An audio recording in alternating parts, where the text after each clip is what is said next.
بسم اللہ الرحمن الرحیم۔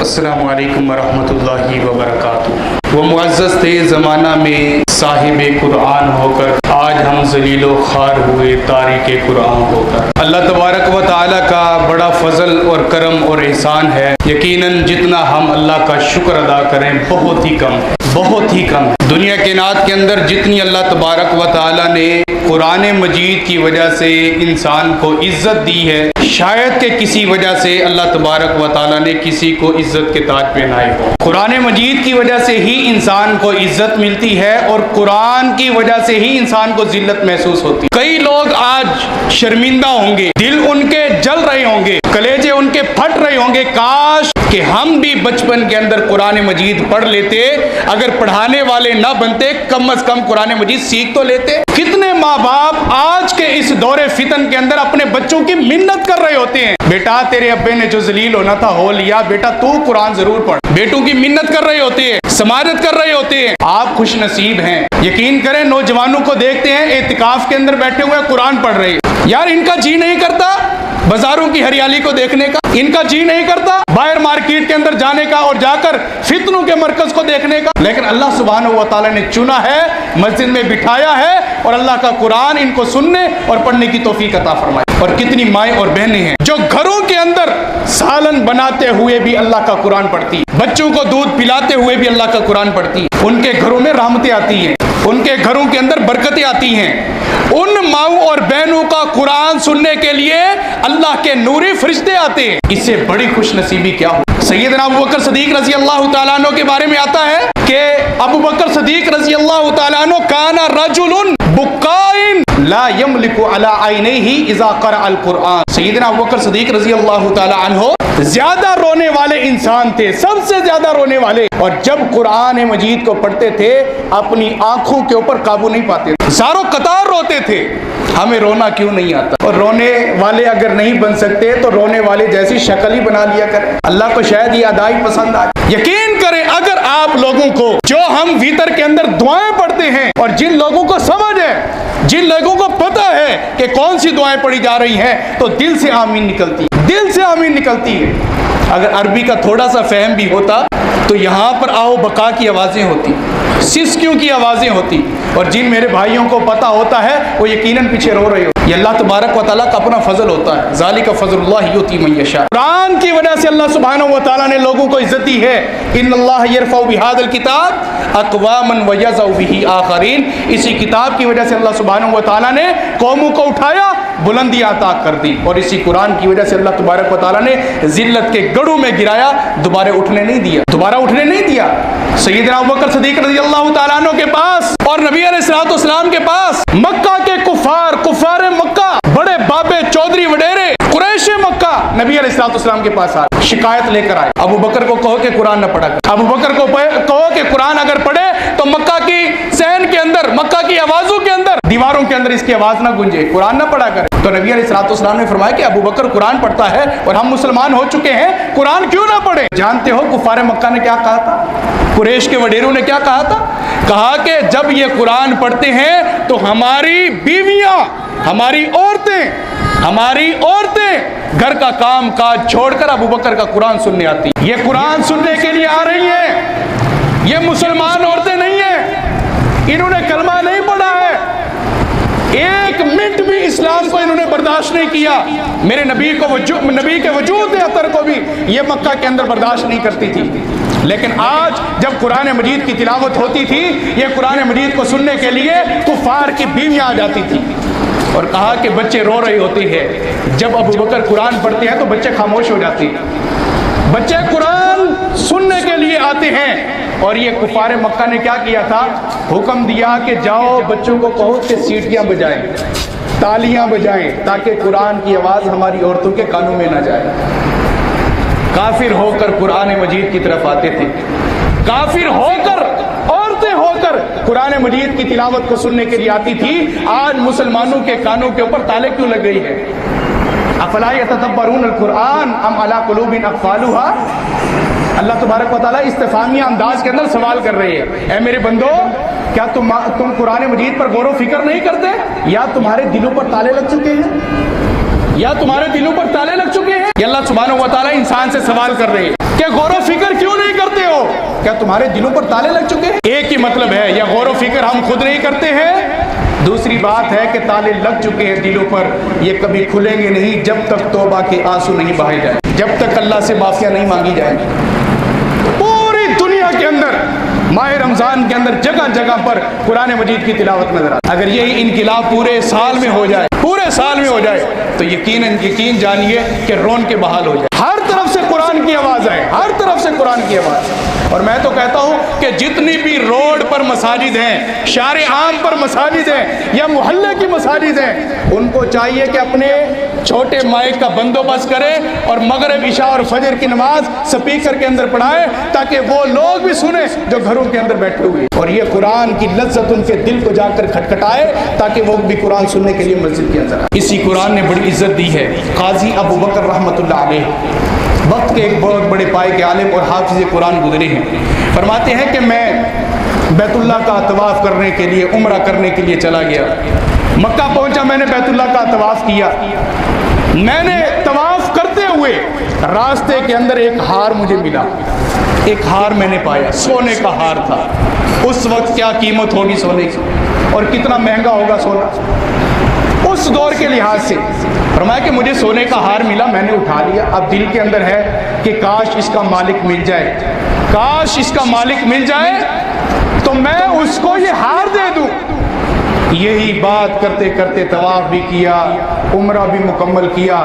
اس کے بعد ایک دو دن کے بعد پھر مکہ کے شہر میں آئے، دیکھا کہ ایک بوڑھا رو رہا ہے، ایک بوڑھا رو رہا ہے۔ بوڑھے بابا جی کے پاس گئے اور جا کر کہا کہ بابا جی کیوں رو رہے ہو؟ کہا کہ بیٹا آنکھیں کام نہیں کرتی ہیں، میں نے بیٹی کے لیے ہار خریدا تھا، میں بیٹی کی شادی کرنا چاہتا تھا، لیکن وہ ہار طواف کے دوران گر گیا، طواف کے دوران گر گیا ہے۔ تو قاضی ابو بکر علیہ الرحمہ فرماتے ہیں بابا جی آپ پریشان نہ ہوں، وہ ہار آپ کے ہاتھوں میں ہے۔ انہوں نے ہار کو نکالا اور ان کے ہاتھوں میں رکھ دیا۔ اب وہ بابا جی کہتے ہیں بیٹا میں نے آپ جیسا متقی شخص زندگی میں کبھی نہیں دیکھا ہے کہ ہار سونے کا اور آپ نے مجھے واپس کر دیا، حالانکہ مجھ سے کوئی تشخیص نہیں کی آپ کا ہے بھی کہ نہیں، آپ کی نشانیاں کیا ہیں آپ دیکھ سکتے نہیں ہیں، آپ کچھ بھی کر سکتے تھے لیکن آپ نے نہیں کیا۔ یہ تقوی کا عالم ہے۔ بیٹا مانگ مجھ سے کیا مانگنا چاہتا ہے؟ وہ بابا جی کہتے ہیں بیٹا مانگ مجھ سے کیا مانگنا چاہتا ہے؟ تو قاضی ابو بکر علیہ الرحمہ نے فرمایا یہ میں نے اللہ کے لیے کیا ہے تو اجر بھی اس کا میں اللہ سے لوں گا۔ اللہ اکبر۔ قرآن مجید کی محبت انسان کے دل میں تقوی پیدا کرتی ہے۔ آگے چلیے، یہی قاضی ابو بکر علیہ الرحمہ عمرہ کر کے اب واپس جا رہے ہیں۔ واپس جب علاقے کے اندر علاقے کے لیے روانہ ہوئے تو راستے کے اندر پہلے بیڑیاں اور کشتیاں اور دریائی بحری جہاز چلائے جاتے تھے، سمندر کا بڑا سفر کیا جاتا تھا، تو ان کو بٹھایا گیا، یہ سواری تھے۔ راستے کے اندر طوفان آ گیا۔ طوفان جیسے ہی آیا کشتی سمندر کی موجوں نے کشتی کو بحری جہاز کو اٹھا کے ایک طرف کر دیا، راستہ بھول گئے۔ آندھی طوفان ایک جزیرے کی منڈیر پر جا کر کھڑے ہو گئے۔ قاضی ابو بکر علیہ الرحمہ اترے اور سیدھا جو ہے نا اسی جزیرے کے اندر داخل ہو گئے۔ جزیرے میں داخل ہوئے، رات کا وقت تھا، تہجد کی نماز انہوں نے پڑھی اور تہجد کی نماز انہوں نے پڑھ کر مسجد کے اندر ہی سو گئے۔ صبح فجر کی نماز ہوئی، قدرتی اس جزیرے کا امام نہیں تھا، اس جزیرے والوں کا امام نہیں تھا۔ تو قاضی ابو بکر علیہ الرحمہ کو کہا کہ آپ ہمیں لگتا ہے کہ بارش ہیں اور آپ حافظ قرآن ہوں گے، قرآن آپ کو آتا ہوگا، ہمارا امام نہیں ہے، آپ ہمیں فجر کی نماز تو پڑھا دیں۔ میں نے کہا ٹھیک ہے جی فجر کی نماز پڑھا دیں۔ تو ہم فجر کی نماز پڑھائی۔ اللہ نے آواز کا اتنا خوبصورت نقشہ عطا کیا تھا اور منظر عطا کیا تھا قاضی ابو بکر علیہ الرحمہ کو کہ پورے جزیرے والے فجر کی نماز پڑھنے کے لیے مسجد میں آئے۔ پورے جزیرے والے مسجد کے اندر کھڑے ہیں، فجر کی نماز ہو رہی ہے۔ فجر کی نماز ادا کر دی گئی۔ اللہ کا کرنا یہ ہوا وہ بابا جی جس کا ہار گم ہوا تھا وہ بھی اسے جزیرے کا رہنے والا تھا۔ اللہ جب میل ملاتا ہے نا تو اللہ تبارک و تعالیٰ اس طرح ملاتا ہے۔ جب دنیا کے اندر انعام دیتا ہے نا تو اللہ تبارک و تعالیٰ اس طرح اسباب مہیا کرتا ہے، اس طرح راستے آسان کرتا ہے۔ قاضی ابو بکر علیہ الرحمہ نے اس بزرگ کو دیکھا حیران ہوئے، لیکن ان سے کوئی بات نہیں کی. یہ ہو سکتا ہے کہ کہیں میری اس نیکی کا بدلہ یہ ابھی دنیا کے اندر دے دے. تو قاضی ابوبکر علیہ الرحمہ کچھ دن وہاں پر رہے. لوگوں نے کہا کہ آپ ہمارے مستقل امام کیوں نہیں بن جاتے؟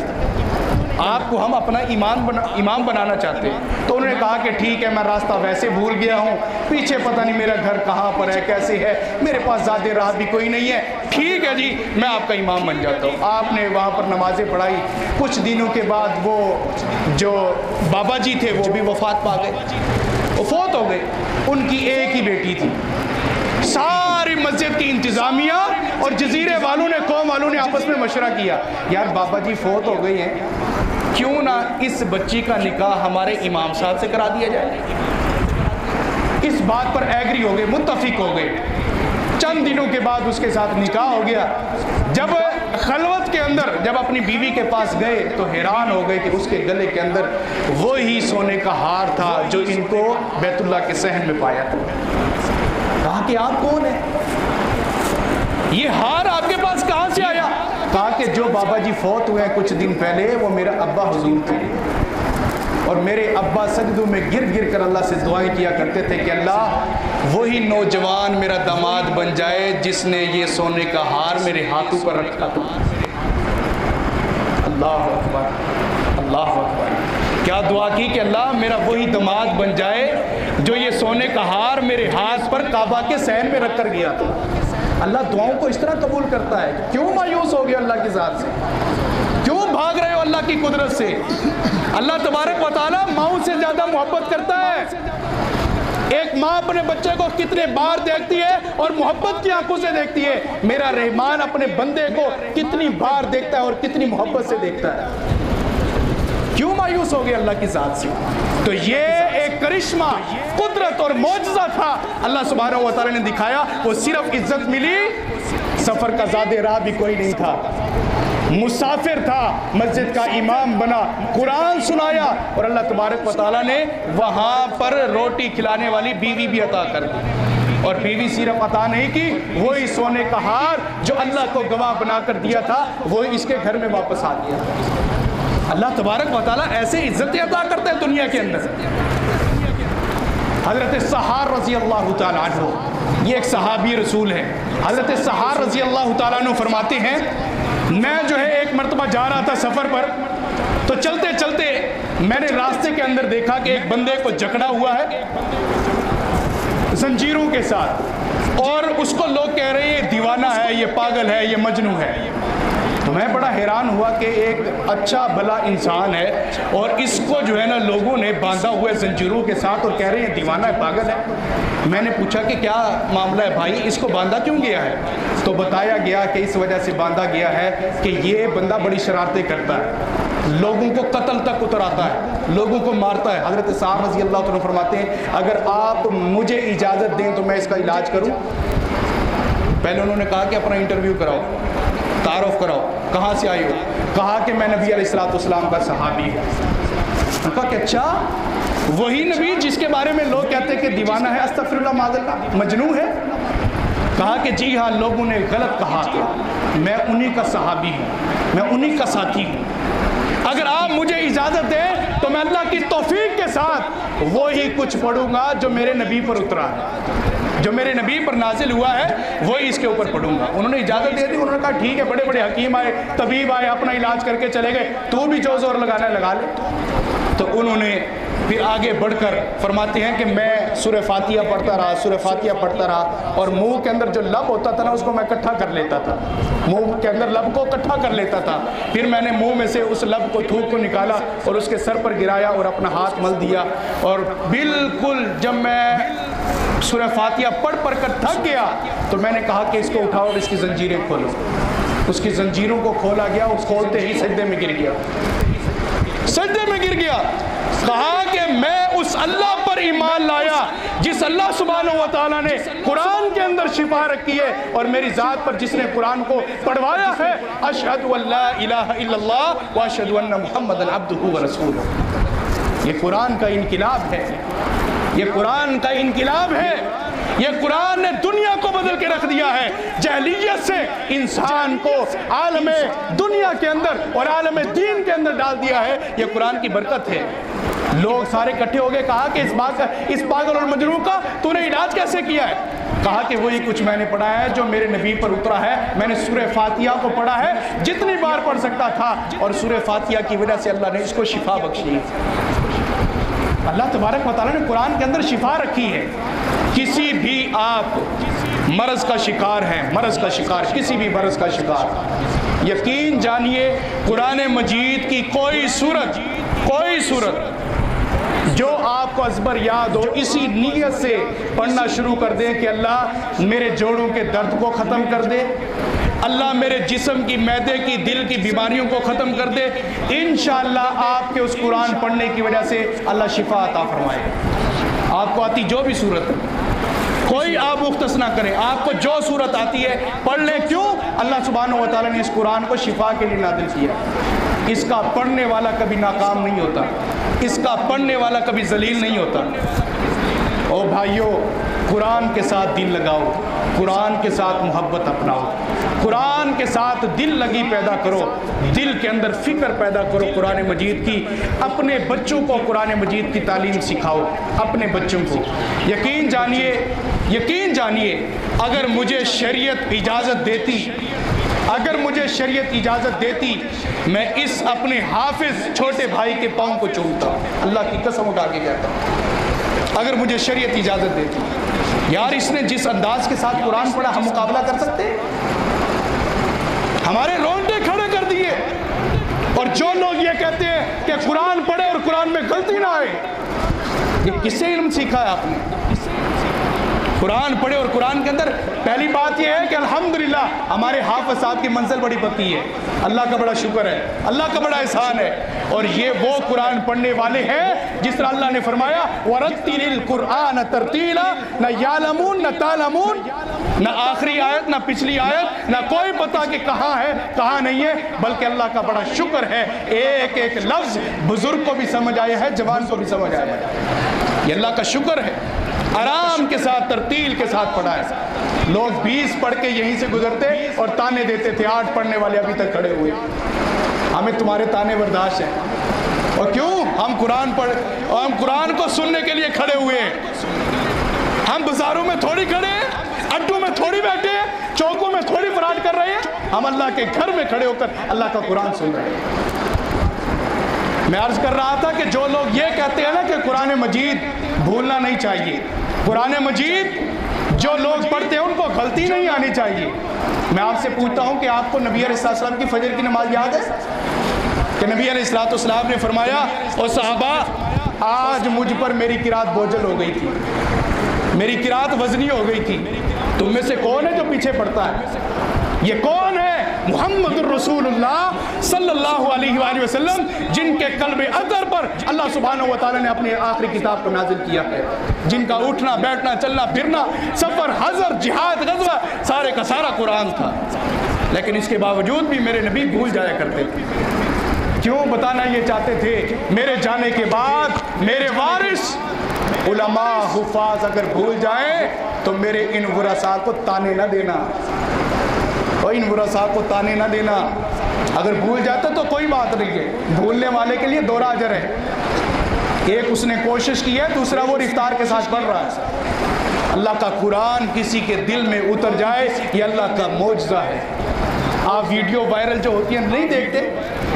اور یار پچھلے دنوں کے اندر اللہ اکبر، مجھے یاد آئے وہ قاری صاحب جو الجزائر کی ایک مسجد کے اندر امامت کرا رہے تھے، تراویح پڑھا رہے تھے، اور بلی آ کر کبھی کندھے پر بیٹھتی ہے، کبھی آ کر قیام کی حالت میں اس کے بازو پر بیٹھ جاتی ہے۔ دنیا کے اندر وائرل ہو گئے، 24 گھنٹوں کے اندر 1 ارب لوگوں نے ان کو دیکھا، 1 ارب لوگوں نے 24 گھنٹوں کے اندر۔ اور الجزائر کی جو محکمہ جعلیات والے تھے انہوں نے ان کو بلا کر کئی تحائف سے نوازا۔ اور یہاں پر ایک بڑی بات کروں، اس بندے کو دیکھا تھا، اس نے ہاتھ کہاں باندھے ہوئے تھے؟ یہاں پر سینے پر ہاتھ باندھے ہوئے، سینے پر ہاتھ باندھے ہوئے، بلی سوار ہوتی ہے کبھی یہاں پر تو کبھی کندھے پر بھی۔ اس بندے نے بلی کو ذرا برابر بھی تکلیف نہیں دی، اور سینے پر ہاتھ باندھنے والا کبھی انسان کو بھی تکلیف نہیں دیتا، اور جو سینے پر ہاتھ باندھ کر بھی تکلیف دیتے ہیں ہم انہیں اپنا نہیں مانتے، وہ ہمارے ہوتے ہی نہیں ہیں، وہ بھگوڑے ہوتے ہیں، وہ سچے پکے نہیں ہوتے ہیں، وہ ہماری صفوں کے نمازی نہیں ہوتے۔ جو ہماری صفوں کا نمازی ہوتا ہے وہ سینے پر ہاتھ باندھ کر، سینے پر ہاتھ باندھنے کا حکم دینے والے نبی محترم صلی اللہ علیہ وسلم کی شریعت پر عمل کرنے والا ہوتا ہے۔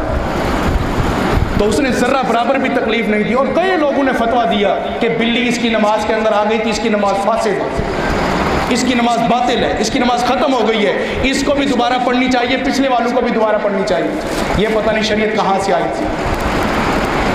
تو یہ اس کو عزت ملی، ایک 24 گھنٹے ایک دن کے اندر 1 ارب لوگ اس کو دیکھ رہے تھے، صرف اس وجہ سے کہ وہ قرآن پڑھ رہا تھا۔ بلی نے ایک چھلانگ اس کے اوپر لگائی اور اس قاری نے چھلانگ پوری دنیا میں لگا دی، پوری دنیا کے اندر اس کے چرچے ہو گئے۔ ان اللہ یرفع بہذا الکتاب اقواما ویضع بہ آخرین، اللہ اسی قرآن کی وجہ سے عزت دیتا ہے، اور اسی قرآن کی وجہ سے اللہ تبارک و تعالیٰ قوموں کو برباد کرتا ہے۔ انا نحن نزلنا الذکر وانا لہ لحافظون، ہم نے اس قرآن کو نازل کیا ہے، اس کی حفاظت کا ذمہ بھی ہمارے ذمہ ہے، ہم نے ہی اس کی حفاظت کرنی ہے۔ کسی کے دل میں اتارے، کسی کی مسجد میں اتارے، یا کسی کو قاری بنائے، کسی کو حافظ بنائے، کسی کو مفسر بنائے، تو ہماری ذمہ داری ہے کہ اس کے دل کے اندر ڈالنا کس طرح ہے۔ قرآن مجید پڑھ کر قرآن مجید کو بھولنا نہیں، قرآن مجید پڑھ کر اس کے ساتھ دل لگی لگانی، دل لگی کے ساتھ اس کو پڑھتے رہنا ہے، پڑھتے رہنا ہے۔ یہ رمضان مبارک کے اندر،